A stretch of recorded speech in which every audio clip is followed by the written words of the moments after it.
中国对台湾展开着军事演习，甚至来发布着呛赌的影片，其中更加有解放军的无人机为高空来看台北101的影片。不过，咱的军事专家为画面来分析，讲这个影片是假是合成的。国防部讲，这就是典型的认知作战。讲事实上，伫阿强宣布要举行演习之前，咱的国军高层都已经采取着预警的行动。一张台北101的画面，就算影片翕的色水看起来雾雾花，不过嘛是勉强看出台北大巨蛋、台北101含四周围的大楼，甚至阁有民航机会台北天顶飞过。中国解放军宣布军演的时刻，放送101的画面，佮讲是解放军的无人机翕的。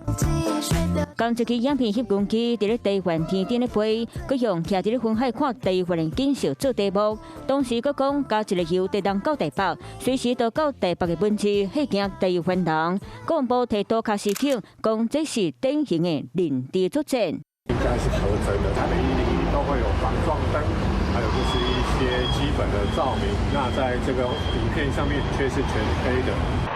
咱台湾战机升空，陆海空三军全面戒备。讲实在话，解放军宣布军演进前，咱台湾军方高层早就有预警，包含12月13以来，解放军为黄海、东海、台海到南海维持平均50到60只部署，甚至达到100只。另外，中共伫咧台海周边军舰原本部署伫咧东北外海，却伫咧顶礼拜弄过强高海峡，陆南进入台湾东部外海，唔然呢，佮发动真侪摆抢险行为，爆破看出中共可能暗算举办更加大规模的军演。再次的预警全体国人，此时此刻务必冷静、沉着，而且安定。